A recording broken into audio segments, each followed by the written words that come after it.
ಪ್ರವಾಸಿ ಮಂದಿರದಲ್ಲಿ ಇಂದು ರಾಜ್ಯ ಛಲವಾದಿ ಜನಸಮೂಹ ಸಂಘದ ತಾಲೂಕು ಘಟಕದ ಪದಾಧಿಕಾರಿಗಳ ಆಯ್ಕೆ ಸಭೆಯಲ್ಲಿ ರಾಜ್ಯ ಛಲವಾದಿ ಜನಸಮೂಹ ಸಂಘದ ರಾಜ್ಯಾಧ್ಯಕ್ಷ ಶ್ಯಾಮಸುಂದರ್ ಮಾತನಾಡಿದರು. ಸಂಘಟನೆ ಬಲಿಷ್ಠವಾದಷ್ಟು ಸಮಾಜಗಳು ಅಭಿವೃದ್ಧಿಯತ್ತ ಹೋಗಲು ಸಾಧ್ಯ.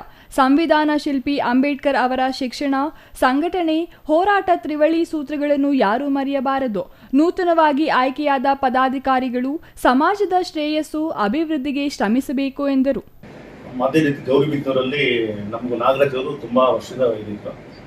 ಏನಕ್ಕಾಗಿ ಇವೆಲ್ಲ ನಾವು ಮಾಡಿಸ್ತಾ ಇದ್ದೀವಿ ಅಂದರೆ, ರಾಜ್ಯ ಮಟ್ಟದಲ್ಲಿ ಒಂದು 70 ಲಕ್ಷ 65ರಿಂದ 70 ಲಕ್ಷ ಜನ ನಾವಿತ್ತು. ಇವತ್ತು ಎಲ್ಲಾ ವಿಷಯದಲ್ಲೂ ಹಿಂದೆ ಉಳಿತಾ ಇರುವಂತ ಜನ ಯಾರು ಅಂದ್ರೆ ಅದು ಛಲವಾದಿ ಜನ. ಯಾವುದೇ ರೀತಿಯ ರಾಜಕೀಯವಾಗ್ಲಿ ಶೈಕ್ಷಣಿಕವಾಗ್ಲಿ ಇವಾಗ ಎಲ್ಲದರಲ್ಲೂ ಹಿಂದೆ ಉಳಿತಾ ಇದ್ದೀವಿ. ನಮ್ಮಲ್ಲಿ ಬಿರುಕು ಮೂಡಿಸುವಂತ ಕೆಲಸಗಳು ಬೇರೆಯವ್ರು ಮಾಡ್ತಾರೆ. ಅದಕ್ಕೆ ಏನ್ ಮಾಡ್ತೀವಿ ಅಂದ್ರೆ ಎಲ್ಲಾ ತಾಲೂಕು ವೈಸ್ ಇವಾಗ ನಾನು ರಾಜ್ಯ ಮಟ್ಟದಲ್ಲಿ ಒನಕೆಯಪ್ಪ ಜಯಂತಿ ವಿಷಯದ ಬಗ್ಗೆ ಇಡೀ ರಾಜ್ಯವನ್ನ ಸುತ್ತಿ ಇವಾಗ ನಾಳೆ 11ನೇ ತಾರೀಕು ಎಲ್ಲಾ ತಾಲೂಕು ವೈಸ್ ಸರ್ಕಾರದ ಜೊತೆಲಿ ನಮ್ಮ ಜನಾಂಗ ಸರಿ ಮಾಡುವಂಗೆ ವ್ಯವಸ್ಥೆ ಆಗಿದೆ. ಗೌರಿಬಿದನೂರು ತಾಲೂಕು ಘಟಕದ ಅಧ್ಯಕ್ಷ ನಾಗರಾಜ್ ಮಾತನಾಡಿ, ಛಲವಾದಿ ಸಮುದಾಯಕ್ಕೆ ಐತಿಹಾಸಿಕ ಇತಿಹಾಸವಿದೆ. ಹಿರಿಯರ ಮಾರ್ಗದರ್ಶನದಲ್ಲಿ ಯುವಕರ ಸಹಕಾರದಿಂದ ಸಮಾಜದ ಅಭಿವೃದ್ಧಿಗೆ ಶ್ರಮಿಸುವೆ. ಮುಂದಿನ ತಿಂಗಳಲ್ಲಿ ತಾಲೂಕಿನಲ್ಲಿ ಛಲವಾದಿ ಜನಸಮೂಹ ಸಂಘಟನೆಯಿಂದ ಬೃಹತ್ ಸಮಾವೇಶವನ್ನು ಏರ್ಪಡಿಸಲಾಗುತ್ತದೆ.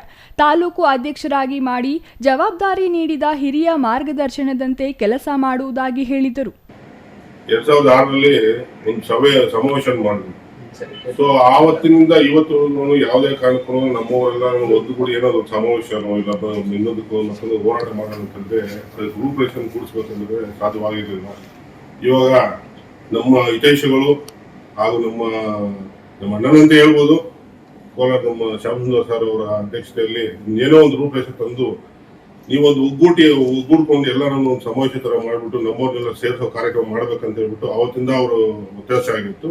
ತಾಲೂಕು ಘಟಕದ ಉಪಾಧ್ಯಕ್ಷ ಮಂಜುಳಮ್ಮ, ಗೌರವಾಧ್ಯಕ್ಷರಾಗಿ ಕೆ ನಾರಾಯಣಪ್ಪ, ಕಾರ್ಯದರ್ಶಕರಾಗಿ ನರಸಿಂಹಯ್ಯ, ಉಪಾಧ್ಯಕ್ಷರಾಗಿ ಲಕ್ಷ್ಮೀಪತಿ, ಶಿವಕೃಷ್ಣ, ಸಂಘಟನಾ ಕಾರ್ಯದರ್ಶಿಯಾಗಿ ಜಿಕೆ ನಾಗರಾಜ್, ಜಂಟಿ ಕಾರ್ಯದರ್ಶಿಯಾಗಿ ಜಿಎಲ್ ಹರೀಶ್, ಖಜಾಂಚಿಯಾಗಿ ಸೋಮಶೇಖರ್ ರೆಡ್ಡಿ,